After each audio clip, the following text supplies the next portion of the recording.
Hello welcome to one more mini vlog. ఈరోజు మీ అందరికీ నేను రాయలసీమ స్పెషల్ గుంత పొంగనాలు ఎలా ప్రిపేర్ చేసుకోవాలో చూపించబోతున్నాను అనమాట. చాలా సింపుల్ రెసిపీ, చాలా బాగుంటాయి అన్నమాట ఇవి. సో వీటి కోసం మన దోశ పిండిని తీసుకొని కొద్దిగా చిన్నగా తరుగుకున్న పచ్చిమిర్చి అండ్ అలాగే సన్నగా తరుగుకున్న ఆనియన్స్ని వేసుకోవాలన్నమాట.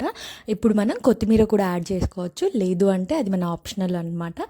ఇవన్నింటినీ బాగా కలుపుకొని రుచికి సరిపడా సాల్ట్ కూడా యాడ్ చేసుకొని ఒక హాఫ్ అన్ అవర్ పక్కన పెట్టుకోవాలన్నమాట. తర్వాత గుంత పొంగనాల పెనం అనేది ఉంటుంది, ప్రతి దాంట్లోకి ఆయిల్ని యాడ్ చేసి మనం ఈ పిండిని వేసి మనం మూత పెట్టి లో ఫ్లేమ్ పైన కుక్ చేసుకోవాలి. ఇలా కుక్ చేసుకున్న తర్వాత మనం వీటిని పల్లి చట్నీతో కానీ లేదంటే పండుగారంతో కానీ ట్రై చేసామనుకోండి, చాలా టేస్టీగా ఉంటాయి.